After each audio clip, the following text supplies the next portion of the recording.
So varicose veins 1 in 3 అండి. ముగ్గురులో ఒకరికి వారికోస్ వెయిన్స్ కంపల్సరీగా ఉంటుంది.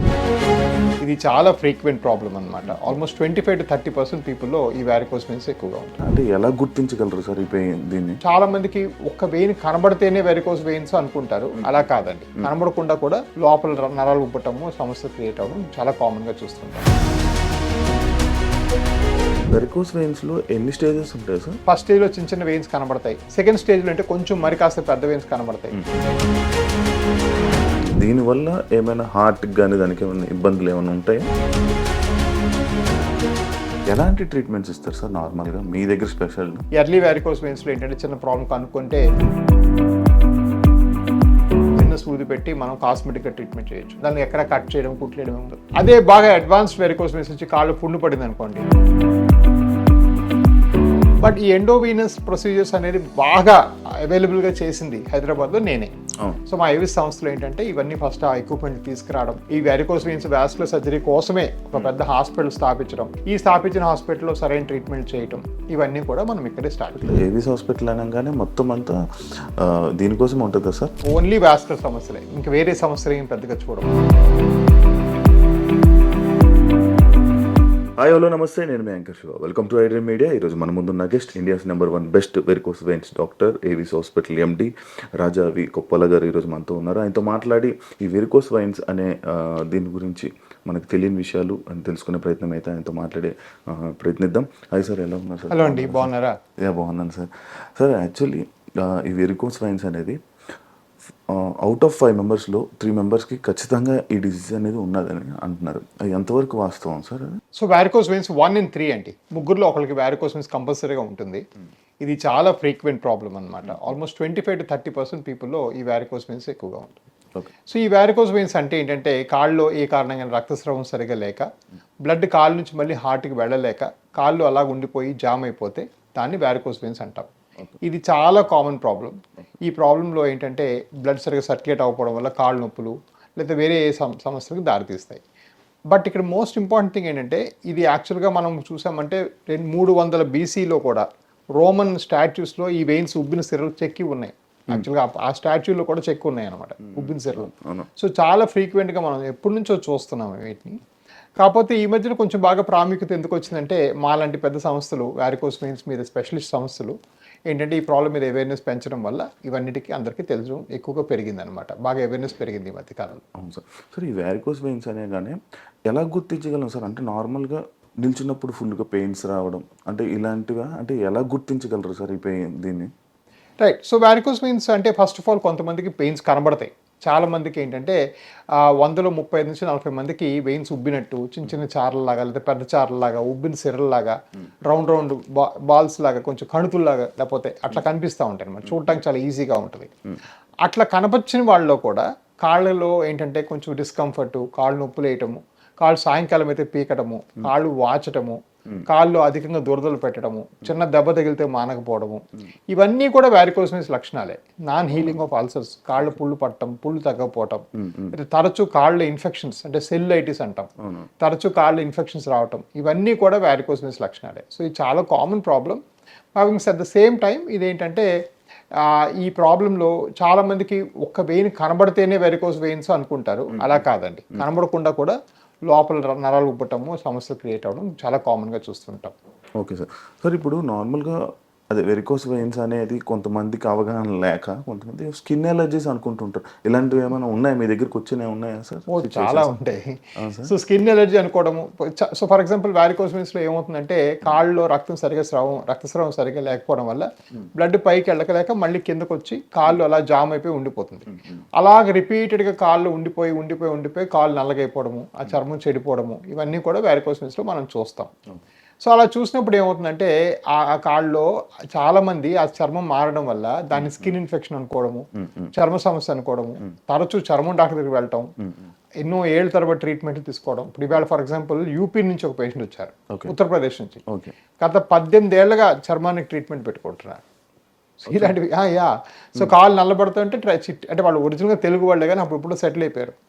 సో అక్కడ వాళ్ళు వెళ్ళటము, లోకల్ డాక్టర్కి వెళ్ళడం, చాలాసార్లు లోకల్ డాక్టర్స్కి కూడా అవేర్నెస్ లేకపోవడం వల్ల ఇది ఒక వ్యాస్కులర్ సమస్య, ఈ నరాలు ఉబ్బటం అనేది ఒక వ్యాస్కులర్ సమస్య, ఇది ఈజీగా సాల్వ్ అవుతుంది అనే అవేర్నెస్ వాళ్ళలో కూడా లోపించడం వల్ల వాళ్ళు కూడా ఏంటంటే ఏదో ఆయింట్మెంట్ పెట్టుకోండి, క్రీమ్ పెట్టుకోండి అని బాగా దిశ చేసి లేట్ చేస్తూ ఉంటారు.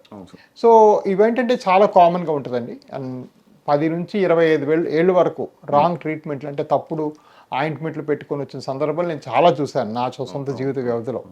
సో ఇది చాలా కామన్గా అలా ఉంటుంది. సరే, ఇప్పుడు ఆయిల్స్ ఏదైతే మనం ఆయిల్ అనుకున్నామో, ఆయిల్ రాసేయడం అంటే ఓన్ రెమెడీస్ వాళ్ళు ప్రయత్నించడం వల్ల ఇలాగ ఆయిల్ కానీ లేకపోతే ఏమైనా క్రీమ్స్ కానీ ఇలా రాసుకోవడం వల్ల ఆ ఇష్యూస్ ఇంకా పెద్ద అయ్యే అవకాశాలు ఏమైనా ఉంటాయా? డెఫినెట్గా ఈ ఆయిల్స్, క్రీమ్స్ వీటన్నిటిలో ఫస్ట్ ఆఫ్ ఆల్ ఏంటంటే కొన్ని నేటివ్ ఆయిల్స్ అంటే ఊళ్ళో మనము పెట్టుకునే ఆయిల్స్ ఏంటంటే దానిలో ఏముంటుందో మనకు తెలియదు. ఇప్పుడు హిమానీ ఆయిల్, ఈ ఆయిల్ దానిలో వాసన కోసం రకరకాల కెమికల్స్ వాడతారు. ఆ కెమికల్స్ వాడితే ఏంటి, ఆ కెమికల్స్ స్కిన్ మీద ఏం ఎఫెక్ట్ ఇస్తుందో కూడా మనకు తెలియదు. అలా కాకుండా కొంతమంది అంటే క్రీమ్స్, ఆయింట్మెంట్స్ పెడతారు. ఈ క్రీమ్స్, ఆయింట్మెంట్స్ అన్నిటిలో కూడా రోగ నిరోధక శక్తి తగ్గిపోయే, ఇమ్యూనిటీ తగ్గించే స్టీరాయిడ్స్ అనే ఒక వస్తువు ఉంటుందన్నమాట. ఆ స్టీరాయిడ్ వల్ల ఏంటంటే మీకు ఇంకా అక్కడ లోకల్ ఇమ్యూనిటీ తగ్గి కొంతవరకు ఏంటంటే ఆ స్టీరాయిడ్ రాయడం వల్ల అన్నీ మనకి ఫీలింగ్ తగ్గిపోద్ది. సో కొంతవరకు ఏంటంటే ఆ దురద, నొస అంతా తగ్గినట్టు అనిపిస్తుంది. కానీ అది ఏంటంటే ఆ పీరియడ్ అయిపోయిన తర్వాత ఈ ఆయింట్మెంట్ వల్ల ఇంకా ఎక్కువ హామీ వాటిల్లుతుంది అనమాట. సో డెఫినెట్గా వెరికోస్ వెయిన్స్లో మనం చాలా నెగ్లెక్ట్ చేసి ఇలాంటి చేసిన సందర్భాలు చాలా ఉన్నాయి. సార్, వెరికోస్ వెయిన్స్లో ఎన్ని స్టేజెస్ ఉంటాయి సార్? సో స్టేజ్ల పరంగా చూసామంటే ఫస్ట్ స్టేజ్లో చిన్న చిన్న వెయిన్స్ కనబడతాయి. సెకండ్ స్టేజ్లో అంటే కొంచెం మరి కాస్త పెద్ద వెయిన్స్ కనబడతాయి. థర్డ్ స్టేజ్లో అంటే వెయిన్స్ కనబడుతూ కాలు కొంచెం నల్లబడటము ఇవన్నీ జరుగుతాయి. ఫోర్త్ స్టేజ్లో ఏంటంటే కాళ్ళలో చిన్నగా కలర్ మారటము, నొప్పి లేయటము, కాలు విపరీతంగా నొప్పి వేయటము, మోకాలు కింద భాగం అంతా నల్లబడ్డము. ఈ స్టేజ్లోనే చాలా మంది మీద అనుకున్నట్టుగా చర్మ సమస్య అనుకుని చర్మం డాక్టర్ కలుస్తారు. ఓకే. అండ్ ఫిఫ్త్ స్టేజ్లో ఏమో చిన్న పుండు పడిపోతుంది. ఎందుకంటే లోపల ప్రెషర్ పెరిగి వాళ్ళు ఏంటి సరైన ట్రీట్మెంట్ తీసుకోపోతేనేమి లేకపోతే ఆ లోపల వెయిన్స్ సాల్వ్ కాకపోతేనేమి ఆ వెయిన్స్ ఆ చర్మం పెరిగి ఇచ్చిపోద్ది అనమాట. ఇచ్చిపోయి కొంచెం పుళ్ళ పడిపోతాయి. 6వ స్టేజ్లో పెద్ద పుళ్ళు ఏర్పడతాయి. దాన్ని గ్యాంగ్రీన్ అని కూడా అంటాం. సో ఏంటంటే దీనికి 6 స్టేజీలు ఉంటాయి. సో ఈ స్టేజీల్లో ఏంటంటే ఒక విషయం గమనించాల్సింది, చాలామంది పేషెంట్స్ నాకు వచ్చి చెప్తారు నేను ఫస్ట్ స్టేజీలు ఉన్నాను. ఈ స్టేజీలు పేషెంట్ డయాగ్నోస్ చేసుకోవడం కాదండి. ఈ స్టేజీలు ఇద్దరు డాక్టర్లు మాట్లాడుకోవడానికి, మీరు ఏ స్టేజీ పేషెంట్ చూశారు, ఎలా ఉంది, ఎలా తగ్గుద్ది అని చెప్పడానికి. సో ఈ స్టేజీతో పాటు కొన్నిసార్లు స్కానింగ్లో మైల్డ్ లేకపోతే ఎర్లీ అని రాస్తారు. అది పట్టుకొని చాలామంది ఎర్లీ స్టేజ్ అనుకుంటారు. అలా కాదు, ఆ స్కానింగ్ చేసే డాక్టర్కి మీ విషయం పూర్తిగా అర్థం కాకపోయి ఉండొచ్చు కదా. సో స్టేజ్, ఎర్లీ, లేట్ ఇవన్నీ కూడా డిసైడ్ చేస్తుంది మీ డాక్టర్ గారు. సో మీ డాక్టర్ని మీరు అడగాలి క్లియర్గా, నేను ఏ స్టేజ్లో ఉన్నాను, ఎలా చేస్తే తగ్గుతుందని మీరు క్లియర్గా సంబోధిస్తే వాళ్ళు చెప్తారు. ఏ స్టేజ్లో సార్ డాక్టర్ దగ్గరికి వెళ్ళి ప్రిస్క్రిప్షన్స్ తీసుకోవడం కానీ ఏ టైంలో జరిగితే బెటర్? సో ఈ వారికోస్ వెయిన్స్ మీద అవగాహన తక్కువ లేదు కాబట్టి ఏ స్టేజ్లో ఉన్నా కూడా రావడం మంచిదండి. ఇప్పుడు ఫర్ ఎగ్జాంపుల్ ఫస్ట్ 1 or 2 స్టేజ్లు ఉన్నాయనుకోండి, ఫస్ట్ స్టేజ్, సెకండ్ స్టేజ్, నేనే వద్దని చెప్తాను మీకు ఆపరేషన్ వద్దని. ఇప్పుడు ఫర్ ఎగ్జాంపుల్ మా సంస్థలో దగ్గర 56,000 ఓపీలు చూసాం 3 ఏళ్లలో. అందులో 6,700 మందికి ఆపరేషన్ చేస్తాం. ఓకే. సో 10% కన్నా అరౌండ్ 10%, 11% మందికి ఆపరేషన్లు చేస్తారు. ఎలాంటివి హాస్పిటల్ అయినా కూడా. ఇప్పుడు మా సంస్థలో మిగిలిన అందరికీ మీరు ఏదో సాక్షులు వేసుకోండి, బరువు తగ్గండి, లైఫ్ స్టైల్ మాడిఫికేషన్ చేయండి, ఇవన్నీ చెప్తున్నాం. ఎవరికి కూడా అందరికీ ఆపరేషన్ ఎవరు చెప్పరు. సో ఏంటంటే but at the same time వాళ్ళు ఎర్లీ స్టేజ్ వచ్చినా కూడా డయాగ్నోస్ చేస్తాము, ఈ వెయిన్ యొక్క చుట్టుకొలతలు లెక్క పెట్టుకుంటాము. స్కానింగ్ మా దగ్గర అందరికీ డాప్లర్ పరీక్ష ఫ్రీ మా హాస్పిటల్ సంస్థ అన్నింటిలోకి. ఓకే. సో మీకు అది క్లియర్గా స్కాన్ చేసి ప్రాబ్లమ్ అంతా ఐడెంటిఫై చేసి చెప్పేస్తాం కాబట్టి మీరు ఈజీగా సాల్వ్ చేసుకోవచ్చు. ఓకే. అంటే ఈ సాక్సెస్ వేర్ చేయడం కానీ ఇవన్నీ చేసేది వీటి నుంచి దూరం ఉండడం కోసమేనా? సో వారికోస్ వెయిన్స్కి పొడగాటి సాక్స్లు అంటే కంప్రెషన్ స్టాకింగ్స్ అనేది ఒక టైప్ ఆఫ్ ట్రీట్మెంట్. ఈ ట్రీట్మెంట్లో ఏంటంటే ఎర్లీ వారికోస్ వెయిన్స్కి సాక్స్లు పొద్దాక వేసుకొని ఉంటే ఏంటంటే ఈ వెయిన్స్ నొక్కి పెట్టి బ్లడ్ అనేది పైకి పంపడం జరుగుతుంది. సో అది కొంచెం మనకి దానివల్ల ఉంటే advantage. But at the same time మనం ఏంటంటే ఓన్లీ సాక్స్ వల్ల చాలా స్టేజ్లు అంటే 4వ స్టేజ్, 5వ స్టేజ్, 6వ స్టేజ్ పేషెంట్లకి తగ్గదు. ఏమవుతుంది ఆ నొక్కి పెట్టినంత బ్లడ్ పైకి వెళ్తుంది, ఆ సాక్ ఇంటికి వెళ్ళి తీసేస్తే మళ్ళీ ఎఫెక్ట్ పోతుంది. సో సాక్స్ అనేది ఏంటంటే చాలా టెంపరీ. సాక్స్ అనేది ఏంటంటే ఎవరైనా వేసుకోవాలంటే ఎర్లీ స్టేజ్ వాళ్ళు లైఫ్ లాంగ్ వేసుకోవడానికి ప్రిపేర్ అవ్వాలి. ఒకరోజు వేసుకొని తీసేస్తే రేపు మళ్ళీ వస్తుంది. అదేమి పర్మనెంట్గా క్యూర్ చేయదు. Socks helps only in control, it does not a cure. మూడోది ఏంటంటే చాలా మంది మన వెదర్ కూడా చూసుకోవాలి. ఫర్ ఎగ్జాంపుల్ విజయవాడ ఇట్లాంటి ప్రదేశాల్లో చాలా వేడిగా ఉంటుంది కదా, ఆ వేడిలో కానీ మనము సాక్స్ పొద్దాక వేసుకున్నామంటే దాని లోపల చెమట అంతా పెరిగి ఇంకా పుళ్ళు ఎక్కువ పాడతాయి. మనం ఊరకొట్టిన సాక్స్లు వేసుకోకూడదు లేట్ స్టేజ్లో. And last but not the least అంటే సాక్స్లు మీ సైజ్కి సరిపోయినట్టుగా కొలతలు తీసుకొని మీ సైజ్ ప్రకారం ఇవ్వాలి. ఇంకొకటి వేసేసుకోకూడదు. సో ఇవన్నీ కూడా జాగ్రత్తలు పట్టించుకుంటే బాగానే ఉంటుంది. దీనివల్ల ఏమైనా హార్ట్ కానీ దానికి ఏమైనా ఇబ్బందులు ఏమైనా ఉంటాయా? చాలా అరుదుగా అండి వెరికోస్ వెయిన్స్ వస్తే ఏంటంటే క్లాట్స్ ఏర్పడతాయి. ఆ క్లాట్స్ కొంచెం డీప్ వెయిన్స్లోకి వెళ్తే అది హార్ట్కి వెళ్ళే అవకాశం ఉంటుంది. కానీ అలా అయ్యే అవకాశం చాలా తక్కువ, 1 to 2% కన్నా ఎక్కువ ఉండదు. సో దాని గురించి భయపడి మనం ట్రీట్మెంట్ చేసుకోకూడదు. కానీ ఇక్కడ విషయం ఏంటంటే అలా ఒక పేషెంట్కి అయినా కూడా అది చాలా దురదృష్టకరం. చాలా సింపుల్గా 10 నిమిషాలు చేసే ప్రొసీజర్కి మొత్తం మనం హార్ట్ అంతా కాంప్లికేట్ చేసుకోవడం అనేది చాలా జరగకూడదు. అలా జరుగుతుందని నేను అన్ను అందరికీను, బట్ అరుదుగా జరగచ్చు, రేర్గా జరగచ్చు. సో మేము అలా జరిగిన సందర్భాలు 5-6 నేను చూశాను, బట్ చాలా తక్కువ. ఓకే సార్, ఇప్పుడు నార్మల్గా నిల్చుంటే కాల్ నొప్పులు అనేవి చాలా మందికి వస్తుంటాయి. అంటే ఎక్కువ మా ఆఫీస్లోని నార్మల్గా నిల్చోవడం వల్ల పెయిన్స్ ఏమో లేకపోతే లాగడం ఏమో అని అనుకుంటారు. అంటే ఆ పెయిన్స్ ఈ పెయిన్స్కి ఏమైనా ఉంటుందా? చాలా సార్లు లింక్ ఉంటుందండి. ఫస్ట్ ఆఫ్ ఆల్ గుర్తుపెట్టుకున్న విషయం ఏంటి, ఎవరికి ఎలాంటి మనిషికి కూడా లెగ్ పెయిన్స్ నార్మల్ కాదండి. నిల్చుంటే కాదు, కూర్చుంటే కాదు. మీరు గంట నిల్చున్నా 10 గంటలు నిల్చున్నాం. ఫర్ ఎగ్జాంపుల్ నేను ఇవాళ 4 గంటలు 5 గంటలు ఆపరేషన్ చేశాను, నాకు ఎటువంటి కాలు నొప్పి లేదే. సో అదంతా పొరపాటు. సో ఎవరికి కూడా pain in the legs is not normal. కొంతమంది షుగర్ వల్ల నొప్పులు వస్తాయి అంటారు, కొంతమంది నిలబడ్డ వల్ల నొప్పులు వస్తాయి అంటారు, కొంతమంది వయసు మళ్ళీపోయింది కదా నొప్పులు రావా ఆ మాత్రం అంటారు. అవన్నీ కరెక్ట్ కాదు. సో వాళ్ళకి వెరికోస్ ఉండొచ్చు, ఉండకపోవచ్చు. చాలా సార్లు వెరికోస్ ఉంటుంది. నిల్చుంటే పెయిన్, కాలు ఒక 2 గంటలు నిల్చుంటే బాగా కాలు నొప్పులు వస్తున్నాయంటే లాగేస్తున్నాయంటే యూజువల్గా వ్యారికోస్ వెయిన్స్ వల్ల అలా జరుగుతుంది. కానీ అలా జరగాలని రూల్ లేదు, కానీ జరుగుతూ ఉంటుంది. అది మనకు స్కానింగ్ చేస్తే తెలుస్తుంది. సో బట్ మీరు ఒక మంచి వాస్కులర్ డాక్టర్ దగ్గర వెళ్ళి మీకు నిల్చునే పొజిషన్లో స్కానింగ్ చేసుకుంటేనే మీకు వెరికోస్ వల్ల నొప్ప, మరి ఏ ఇతర కారణాల వల్ల నొప్ప, విటమిన్ లోపాల, షుగరా, ఇంకేమన్నా అని చెప్పడం జరుగుతుంది. ఏదన్నా కానీ ఒక కారణం ఉంటుంది. నిల్చుంటే కాలు నొప్పి నార్మల్ కాదు, అది మాత్రం గుర్తుపెట్టుకోవాలి. ఈ వెరికోస్ వెయిన్స్ అనేది దేనికి లింక్ అయి ఉంటుంది సార్ నార్మల్గా? సో వెరికోస్ వెయిన్స్ అనేది మనకు అనుకున్నట్టుగా చర్మ సమస్యలకు లింక్ అయి ఉంటుంది. ఆల్మోస్ట్ ఆల్ వెరికోస్ పేషెంట్స్కి చర్మం చెడిపోతుంది. చాలా మంది వెరికోస్ వెయిన్స్కి బ్లడ్ క్లాట్ అయ్యి సర్క్యులేటరీ సంస్థ అంటే సంచలన సంస్థ అది కూడా ఫెయిల్ అయ్యే అవకాశం ఉంటుంది. చాలా మంది వారికోస్ వెయిన్స్ పేషెంట్స్కి తరచూ ఇన్ఫెక్షన్స్ వచ్చి సెల్యులైటిస్ వచ్చి రేర్గా సెప్టిక్ అయ్యే అవకాశం ఉంటుంది. ఎందుకంటే అక్కడ రక్త ప్రసరణ సరిగా లేకపోవడం వల్ల తరచూ ఇన్ఫెక్షన్స్, బాగా ఎక్కువ ఇన్ఫెక్షన్స్ వచ్చే అవకాశం ఉంటుంది. ఇవన్నీ కూడా వారికోస్ వెయిన్స్కి బాగా లింక్ ఉండే సంస్థలు అన్నమాట, ఏరియాస్ లింక్ ఉంటుంది. హోమ్ రెమెడీస్ అవన్నీ అంటారు సార్, అవన్నీ ఉంటాయా అసలు? సో హోమ్ రెమెడీస్ ఇవన్నీ తప్పండి, యాక్చువల్ చేయకూడదు. చాలాసార్లు ఏంటంటే మనము వెల్నెస్కి ఇల్నెస్కి కన్ఫ్యూజ్ అయిపోతాం. వెల్నెస్ వరకు హోమ్ రెమెడీస్ కరెక్ట్ అండి. వేడి నీళ్ళు తాగండి, పసుపు మంచిగా తినండి, లేకపోతే కూరగాయలు తినండి, ఇవన్నీ యోగా చేయండి. ఇవన్నీ అంటే వెల్నెస్ అంటే మనం ఓవరాల్ పౌష్టిక ఆహారం, ఓవరాల్ మనం మనిషి హెల్తీగా ఉండడానికి వెల్నెస్ కోసం వాడతాం. కానీ మీకు అదే షుగర్ వచ్చింది అనుకోండి, ఇన్ని పళ్ళు తినండి అనేది కరెక్ట్ కాదు. అది ఇల్నెస్. షుగర్ అనేది ఒక వ్యాధి, దానికి మందు ఉంటుంది. అదేవిధంగా వెరికోస్ అంటే దానికి ఒక ప్రాబ్లం, దానికి ఒక సొల్యూషన్ ఉంటుంది.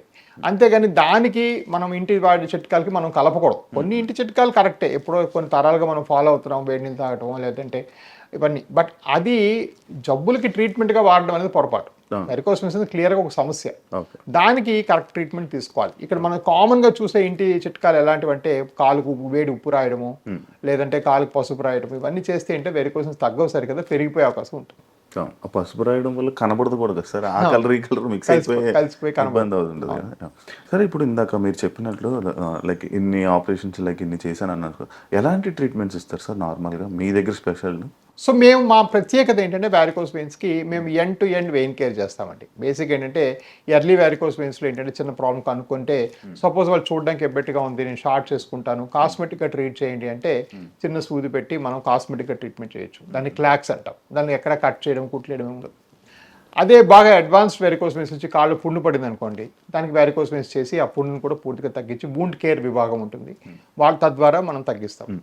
ఈ మధ్యలో ఏంటంటే మనం మెయిన్గా చేయగలిగేది ఏంటంటే, ఈ రక్తనాళాల సమస్యలు ఉన్నప్పుడు దానికి బయట నుంచి కట్ చేసి తీస్తే అది వాస్కులర్ సర్జరీ కదా. మేము ఇంటర్వెన్షనల్ ఏరియాస్ బాగా అద్భుతంగా చేయగల కెపాసిటీ అంటే ఎక్కడా కట్ చేయాల్సిన అవసరం లేకుండా లోపల నుంచి ఎండోవీనస్ పద్ధతిగా ఈ వెయిన్స్ అన్నిటి మనం సాల్వ్ చేసేస్తాం. సో ఈ సమస్యలన్నీ సాల్వ్ అయిపోతాయి.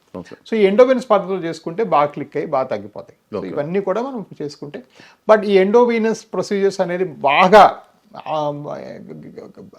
అవైలబుల్గా చేసింది హైదరాబాద్లో నేనే.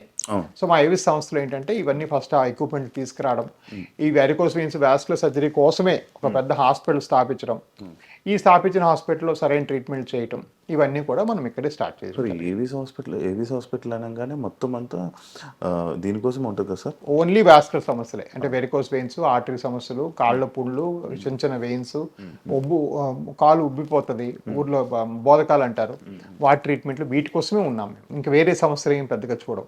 సో ఎక్కువగా వారికోస్ వెయిన్స్ చేస్తాం. సార్ లేజర్ అప్గ్రేడ్ అయిన మొత్తం లేజర్ ట్రీట్మెంట్స్ కూడా మీ దగ్గర ఉన్నాయని విన్నాను సార్, నిజం? కరెక్ట్. సో ఈ రక్తనాళం లోపలికి వెళ్ళి ఎండోవేనస్ పద్ధతిలో లోపలికి వెళ్ళి లేజర్ పెడితే దాన్ని ఎండోవేనస్ లేజర్ అంటారు.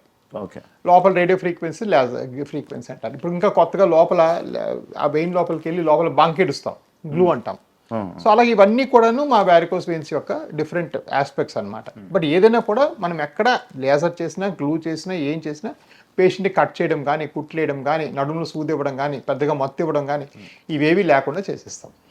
ఈ వారికోస్ వెయిన్స్ అనేది అవగాహన స్టార్ట్ చేసింది మీరు. అసలు ఎందుకు సార్ అవగాహన ఇవ్వాలి అంటే జనాలకి? అంటే మీరు అలాంటి ప్రాబ్లమ్స్ చూసారా? అంటే వీళ్ళకి తెలీదు, వీళ్ళకి తెలియాలి అని అలాంటివి మీకు ఏమైనా థాట్ వచ్చిందా? సో ఇది చాలా ఉన్నాయండి. ఈ అవగాహన లోపానికి చాలా కారణాలు ఉన్నాయి. ఒకటేంటంటే మనకు మెయిన్ ఆలోచనే, ఇది గుండె సమస్య ఉంటే చెప్పు, ప్రాణం పోద్దంటే చెప్పు, లేదా డాక్టర్ దగ్గరికి ఎందుకు వెళ్ళాలి. సో కొంత అవగాహన ఎందువల్ల లేదంటే రెసిస్టెన్స్ అనమాట. ఈ ప్రాబ్లమ్ సాల్వ్ చేసుకోవాల్సిన అవసరం ఏముంది, ఇది గుండె సమస్య కాదు, ట్యూమర్ కాదు, క్యాన్సర్ కాదు, బ్రెయిన్ ట్యూమర్ కాదు, దీనికి ఏంటి అర్జెంట్ అని కొంతవరకు పేషెంట్ దగ్గర నుంచి నిర్లక్ష్యం. ఇంకోటి ఏంటంటే ఇవి చాలా మంది ఊళ్ళలో, చిన్న ఊళ్ళలో, చిన్న ప్రదేశాల్లో నరాలు అని సంబోధిస్తారు. ఇవి యాక్చువల్గా సిరలు, ఉబ్బు సిరలు ఇవి. నరాలు అనగానే మనం యాక్చువల్ న్యూరాలజీ ట్రీట్మెంట్కి వెళ్ళిపోతుంటారు, వేరే తప్పు ట్రీట్మెంట్, లేక ఇందాక మనం అనుకున్నాం స్కిన్ ట్రీట్మెంట్ తీసుకోవటం. సో రాంగ్ ట్రీట్మెంట్స్కి వెళ్ళిపోతారు చాలా మంది. మూడో కారణం ఏంటంటే వాళ్ళ లోకల్ డాక్టర్స్ కూడా ఇంత కొత్త అద్భుతమైన ట్రీట్మెంట్లు వచ్చాయి, మనం చిన్న సూది పెట్టి లోపలే కరిగించేస్తాం, ఎక్కడ కట్ చేయడం, కుట్లేయడం లేకుండా చేస్తాం అని చెప్పే ఒక టైప్ ఆఫ్ అవేర్నెస్ కూడా చాలా తక్కువగా ఉంది. ఓకే. సో డాక్టర్స్లో కూడా అవేర్నెస్ తక్కువ. సో ఇవన్నీ కూడా కారణాల వల్ల మనకు అవగాహన లోపించింది. లేకపోతే ఈ వారికోస్ వెయిన్స్ అనేది కళ్ళలో క్యాటరాక్ట్ కన్నా మోర్ కామన్. సో లేకపోతే కళ్ళ హాస్పిటల్ చూసామంటే మూలకే ఉన్నాయి ఇప్పుడు. వేరే వాస్కులర్ సమస్యలు ఇప్పుడు మాకు మించి అసలు ఎవరు లేరు ఇండియాలో. సో డెఫినెట్గా దీని మీద అవేర్నెస్, ఫర్దర్ నాలెడ్జ్ క్రియేట్ చేయడం చాలా అవసరం. సార్ అంటే నార్మల్గా ఈ ఇష్యూ మీద ఎక్కడికైనా వెళ్తే సేమ్ టైప్ ఆఫ్ ప్రైజెస్ ఉండాలి, అంటే ఒకలాగా ఉండాలి, కానీ ఈ డిఫరెన్సెస్ ఎందుకు ఉంటాయి సార్? వారికోస్ వెయిన్స్కి ప్రైసింగ్ అనేది దగ్గర 2-3 ఫ్యాక్టర్స్ ఉంటాయండి. ఒకటి మీరు వెళ్ళే హాస్పిటల్ సైజు. ఫర్ ఎగ్జాంపుల్ వాళ్ళు ఒక 30 ఫ్లోర్లు కట్టి చాలా అద్భుతమైన ఫెసిలిటీస్ ఇచ్చి మీరు వెళ్ళగానే మంచి 3 రకాల క్యాపుచినోలు ఇవన్నీ ఇచ్చారనుకోండి, ఆ క్యాపుచినోస్ కాస్ట్ యూజువల్గా పేషెంటే కడతారు. సో డెఫినెట్గా అందుకే మాకు ప్రొఫెషనల్ ఫీజు అంటే డాక్టర్ కట్టే ఫీజు ఉంటుంది, టెక్నికల్ ఫీజు అంటే హాస్పిటల్కి మీరు ఆ సంస్థ కట్టడానికి ఇచ్చే ఫీజు ఉంటుంది. అవి రెండు, ఆ టెక్నికల్ ఫీజు కొన్ని పెద్ద హాస్పిటల్ చాలా ఎక్కువ ఉంటాయి. అది సింపుల్ మ్యాథమెటిక్స్, ఇంకా దానిలో ఇంకేం పెద్ద విషయం లేదు. మా ఏవిస్ సంస్థలు ఏంటంటే మాకు అలాంటివి ఏం లేవు. మాకు టెక్నికల్గా మేము చిన్న సంస్థే, ప్లస్ ఆ ఫీజులు ఎప్పుడు మేము వేరే వాళ్ళ మీద వేయలేదు. ఎందుకంటే మాకు చాలా ఫోకస్ ఈ వారికోస్ వెయిన్స్లో చాలా పెద్ద సంస్థ చేయాలి. సో మా ప్రైసెస్ చాలా తక్కువగా ఉంటాయి. పెద్ద కార్పొరేట్ హాస్పిటల్స్ కంపేర్ చేస్తే హాఫ్ కన్నా తక్కువగా ఉంటాయి. అయినా కూడా ఎంతో కొంత ప్రైస్ ఎందుకు కట్టాలి అంటే ఇప్పుడు ఇది మేము వాడే ప్రోడక్ట్స్ అన్ని మెట్రానిక్స్. సో సెకండ్ కారణంకి వస్తున్నాను. మీరు దాని లోపల ఏం ప్రోడక్ట్స్ వాడతారు, మీరు ఎలాంటి మీరు ఆ ప్రొసీజర్ చేయడానికి ఏం ఎక్విప్మెంట్ వాడతారు, అవి బెస్ట్ క్వాలిటీ వాడాలండి. ఇక్కడ మెయిన్ థింగ్, ఇక్కడ కాస్ట్ కన్నా మోస్ట్ ఇంపార్టెంట్ పేషెంట్స్ అందరూ గుర్తుపెట్టుకోవాల్సింది అంటే మీకు ఉండేది ఒకటే కాలు. ఆ కాలుకి చేసే ప్రతి ఎక్విప్మెంట్, వాడే ప్రతి ఎక్విప్మెంట్, చేసే ప్రతి డాక్టరు వాళ్ళకి అంత అవగాహన పరంగా సరిగ్గా చేసుకుంటేనే బాగవుతుంది. ఇదేదో మనం ఒక తిన్న వస్తువు కొనుక్కోవటం కాదు. ఇప్పుడు ఏదో బర్గర్ కొనుక్కుంటాం, నచ్చకపోతే పడేస్తాం, రైట్? ఒక బైక్ తింటాం, మీ కాల్ తీసి మీరు పడేయలేరు. సో డెఫినెట్గా ఇక్కడ ఏంటి ఆ అవేర్నెస్ అది ఉండడం చాలా అవసరం. సో నేను ఫర్ ఎగ్జాంపుల్ మెట్రానిక్ అనే ప్రోడక్ట్ మాత్రమే వాడతాను. ఇది అమెరికాలోనే మాత్రమే తయారవుతుంది. నాకు రోజుకి కనీసం 5 చైనీస్ మ్యానుఫ్యాక్చరర్స్ వచ్చి కలుస్తారు. సార్ మీరు ఇంత పెద్ద సంస్థ కదా సార్, మేము ఇస్తాం, కొంతమంది ఫ్రీగా పెట్టి వెళ్ళిపోతాం ఈ ఎక్విప్మెంట్లు అంటారు. నాకు వద్దురనైనా నువ్వేం ఫ్రీగా పెట్టమాక, నాకేం వద్దు, నేను నా లైఫ్ బతుకుతానని చెప్పేసి నేను ఓన్గా చేసుకుంటాను. సో అదేంటంటే ఆ అమెరికన్ ప్రోడక్ట్స్ వాడటం వల్ల మా కాస్ట్ కొంత ఉంటాయి, మాకనే తక్కువ వాళ్ళు ఉంటారు. బట్ మెట్రానిక్ వాడుతూ మీకు ఇట్లాంటి క్వాలిటీ అనేది మా సంస్థ తప్ప ఇంకెక్కడ కుదరదు. ఎందుకంటే Medtronic products not cheap. At the same time Chinese products వస్తాయి, బట్ ఆ చైనీస్ ప్రొడక్ట్ ఎలా ఫైర్ అవుతుందో తెలియదు, అవి ఎలా ఉంటాయో తెలియదు. సో అందుకని కొంచెం నేను దూరంగా ఉంటాను. సో డెఫినెట్గా కాస్ట్ అనే దానికి ఒకటి సంస్థ సైజు, రెండు ఆ సంస్థలో అంటే ఈ సర్జరీస్ వాడే లోపల ముడి సరుకులు ఏంటి, ఇవి రెండు కూడా చాలా క్రిటికల్ రోల్ ప్లే చేస్తాయి. అందుకని నేను పేషెంట్స్కి ఎప్పుడు చెప్తాను, మీరు కాస్ట్ బెనిఫిట్ ఒక్కటే చూడమాకండి, ఎఫర్ట్ బెనిఫిట్ కూడా చూడండి.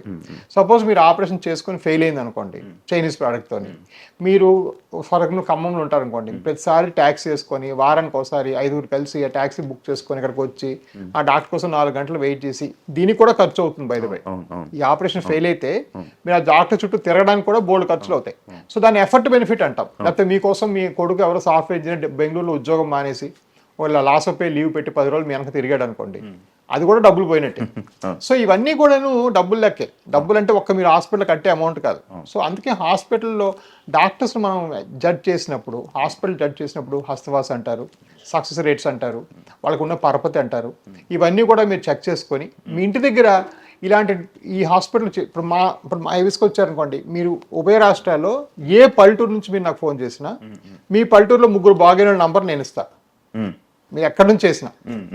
సో అక్కడ మీరు మీ వాళ్ళు కనుక్కోండి, తగ్గిందా లేదా, ఇక్కడికి వెళ్తే ఏమైందని కనుక్కొని రండి.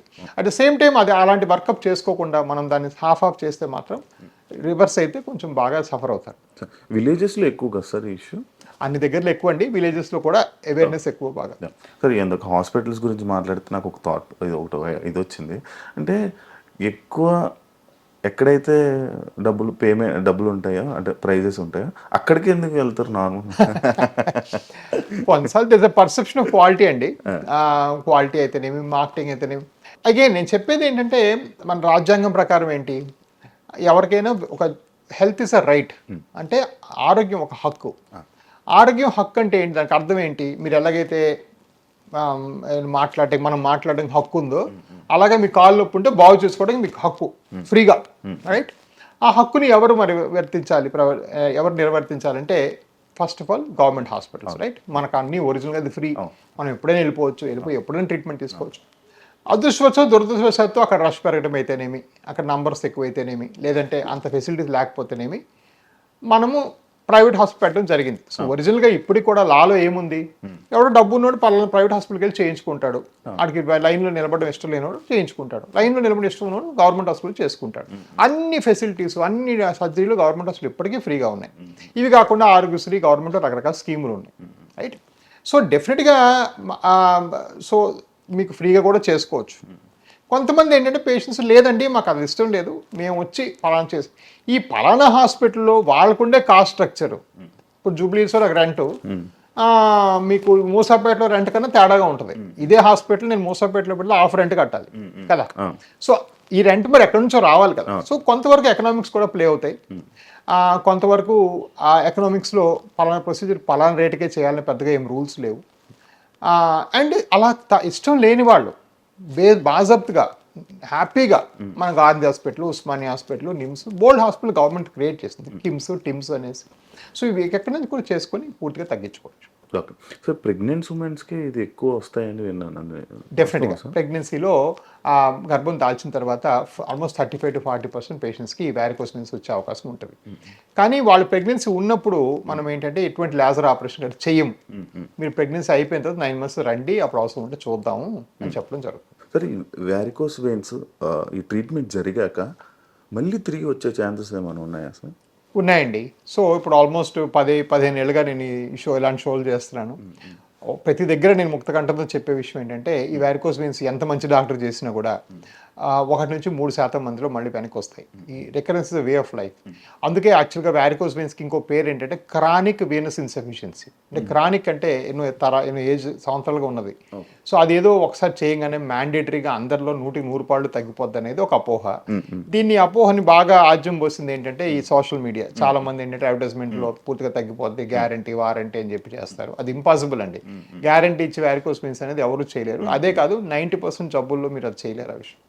సో పోతే ఏంటంటే ఈ మంచి హ్యాండ్స్లో కానీ వ్యారికోస్ వెయిన్స్ చేసామంటే 2-3%లో మళ్ళీ వెనక్కి వచ్చే అవకాశం. ఓకే. దీనికి కారణం ఏంటంటే చాలా ఫ్రీక్వెంట్గా జెనెటిక్స్, అంటే వ్యారికోస్ వెయిన్స్ ఫస్ట్ మీకే ఎందుకు వచ్చింది ఇంకోటికి ఎందుకు రాలేదంటే కొంతవరకు జనువుల యొక్క రోల్ కూడా ఉంటుంది కాబట్టి దానివల్ల కూడా మీకు అవి వచ్చే అవకాశం ఉంటుంది. బట్ ఓవరాల్గా ఏంటంటే మా సంస్థలు అంటే వచ్చిన వ్యారికోస్ వెయిన్స్ ఏమైనా వస్తే మేము ఫ్రీగానే మళ్ళీ తగ్గించి చాలా మందికి ట్రీట్మెంట్ చేసి పంపించడం జరిగింది. సో డెఫినెట్గా దాన్ని తగ్గిస్తాము, చూసుకుంటాము, మాకు ఇది ఒకటే విషయం కాబట్టి మేము డెఫినెట్గా క్యూర్ చేస్తాము. బట్ ఓవరాల్గా ఏంటంటే మాత్రం ఈ వ్యారికోస్ వెయిన్స్ చేస్తే డెఫినెట్గా 2-3%లో మళ్ళీ వచ్చే అవకాశం ఉంటుంది. అవును సార్. ఓకే సార్, ఈ వ్యారికోస్ వెయిన్స్ అనేది విలేజెస్ అక్కడ వాళ్ళకి చాలా తక్కువ అనమాట ఐడియా, అంటే వ్యారికోస్ వెయిన్ ఏంటి, ఏం జరిగింది ఏంటని. దాని మీద మీరు ఫ్రీ క్యాంపస్ అక్కడ పెట్టి ఫ్రీ సేవలు అందిస్తున్నారని విన్నాను సార్. అది ఎందుకో తెలుసుకోవచ్చా? అదేనండి, బేసిక్గా అవేర్నెస్ చాలా తక్కువ. నేను చెప్పినట్టుగా ఈ సిటీలు విలేజెస్ అన్నింటిలో అవేర్నెస్ తక్కువ. బట్ కనీసం సిటీస్లో ఏంటంటే బాగా నెట్ ఎక్కువ చదవడం వల్ల, మన సోషల్ మీడియా ప్రెసెన్స్ చూసుకోవటం వల్ల వాళ్ళకి అవేర్నెస్ పెరుగుతుంది. వేరే చాలా స్మాల్ టౌన్స్లో ఏంటి అది కూడా లేదు కదా. అందుకని ఏంటంటే చాలా స్మాల్, ఇప్పుడు దగ్గర 350కి మించి ఫ్రీ క్యాంపులు చేసి ఈ ప్రాబ్లం మీద అవేర్నెస్ పెంచడము, విషయం ఏంటో చెప్పడము, ఇవన్నీ కూడా చేయడం జరిగింది. సో డెఫినెట్గా మనం చాలా ఫ్రీ క్యాంప్స్ లేకపోతే చాలా సోషల్ సర్వీస్ చేయడం చేస్తే దానివల్ల ఏంటి చాలా మంది ఈ విషయం ఉందని తెలుసుకోవడం జరిగింది. మీకు 3 బ్రాంచెస్తో స్టార్ట్ చేసి ఇప్పుడు 5 స్టేట్స్లో 24 బ్రాంచెస్ ప్లస్ బ్రాంచెస్ మీరు చేశారు. దానికి మీ లైక్ మీ మోటివ్ కానీ మీరు ఏంటి సార్, మీ ఫ్యూచర్ ప్లాన్స్ ఏంటి సార్ యాక్చువల్లీ?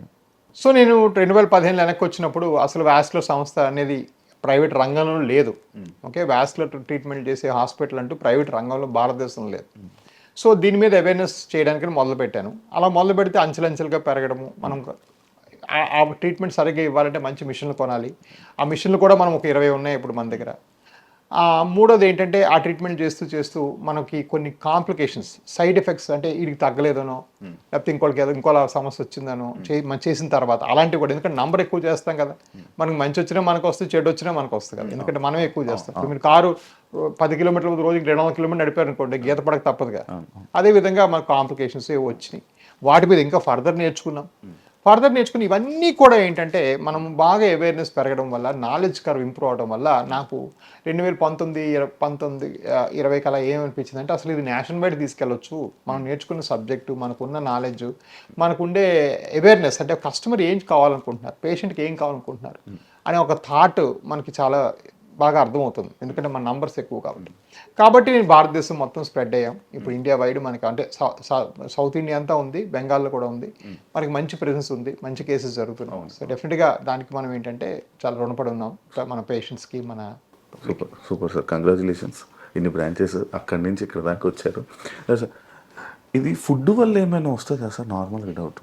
సో వారికోస్ వెయిన్స్కి ఫుడ్కి ఎటువంటి లింక్ రిలేషన్షిప్ లేదండి. ఎటువంటి ఫుడ్ తీసుకున్నా కూడా పర్వాలేదు, దానికి ఎటువంటి సంబంధం లేదు. సో డెఫినెట్గా చాలామంది ఏంటంటే చాలామంది పలానా ఫుడ్ మానేస్తారు, పప్పు వస్తువులు మానేస్తారు, దానివల్ల ఇంకా ఆరోగ్యం క్షీణించిపోవడమే కానీ ఈ వారికోస్ వెయిన్స్ దానివల్ల తగ్గవండి. డైట్ వల్ల ఏమైనా ఇష్యూస్ ఉంటాయి? ఏముండవండి. అంటే ఓపిక ఉండదు కదా సార్, నార్మల్గా డైట్లు మెయింటైన్ చేసి ఇవి చేసి అదే లైక్ జిమ్కి వెళ్తుంటారు, వెయిట్ లిఫ్ట్ చేస్తుంటారు కాళ్ళ మీద, అంటే ఎక్కువ ఇష్యూస్ మనకి ఇక్కడే వస్తాయి. దానివల్ల ఎఫెక్ట్స్ ఏమైనా ఉంటాయా? లెక్క ప్రకారం ఉండదండి. యాక్చువల్గా మేము ఎంకరేజ్ చేస్తాం మా పేషెంట్స్, మీరు ఎంత ఎక్సర్సైజ్ చేస్తే, ఎంత వాకింగ్ చేస్తే అంత మంచిదని.